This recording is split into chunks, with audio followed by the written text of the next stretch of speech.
సరే గౌరవ ముఖ్యమంత్రి గారు రేవంత్ రెడ్డి గారు కూడా మేము 1వ తారీఖే జీతాలు ఇస్తామని చెప్తున్నారు, సంతోషం. ఇవాళ మనం 18వ తారీఖు అధ్యక్ష, ఈ రోజు 18వ తారీఖు కూడా ఈ రాష్ట్రంలో దేవాదాయ శాఖ ఉద్యోగులకు ఇంకా జీతం పడలేదు, ఇవాళ కూడా జీతం పడలేదు అధ్యక్ష. సో నేనేమంటే మీరు 1వ తారీఖు జీతం వస్తానంటారు, దేవాదాయ శాఖ ఉద్యోగులకు ఇలా 18వ తారీఖు అయినా జీతం పడని పరిస్థితి ఉన్నది. దయచేసి అందరికి ఇచ్చినట్టు వీళ్ళకు కూడా 1వ తారీఖు జీతం ఇవ్వాలి, దీన్ని పరిశీలించండి అని కోరుతున్నా అధ్యక్ష.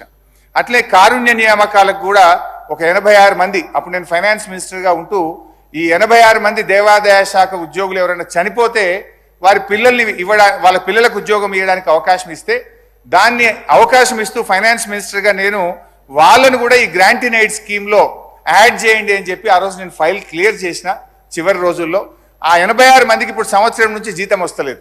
దయచేసి వారిని కూడా గ్రాంట్ ఇన్ ఎయిడ్ కింద పెట్టి వారికి కూడా నెల నెల జీతాలు వచ్చేటట్టు చూడాలని చెప్పి కూడా నేను కోరుతున్నా అధ్యక్ష.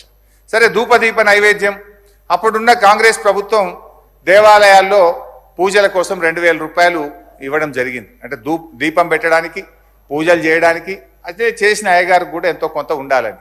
దాన్ని కేసీఆర్ గారు వచ్చిన తర్వాత అధ్యక్ష 2000 రూపాయలు ఉన్న ధూపదీప నైవేద్యాన్ని 10,000 రూపాయలకు పెంచడం జరిగింది. ముందు 6,000 రూపాయలకు పెంచాం, తర్వాత దాన్ని 10,000 రూపాయలకు ధూపదీప నైవేద్యం పెంచాం. సరే కాంగ్రెస్ పార్టీ మొన్న ఎన్నికల మేనిఫెస్టోలో ఏమన్నారంటే కేసీఆర్ గారు 10,000 చేసిండ్రు, మేము వస్తే 12,000 రూపాయలు చేస్తాము అని అన్నారు, సంతోషం. దయచేసి ఆ 12,000 రూపాయలు తొందరగా ఇయ్యండి.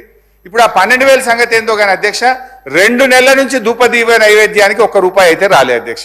2 నెలల ధూపదీప నైవేద్యం ₹1 రాలే. దయచేసి ఆ డబ్బులు విడుదల చేయండి. ఆ 12,000 రూపాయలు ఏదైతే మీ మేనిఫెస్టోలో చెప్పినరో ఆ 12,000 రూపాయలు కూడా ధూపదీప నైవేద్యానికి ఇవ్వాలని చెప్పి కూడా కోరుతున్నా అధ్యక్ష.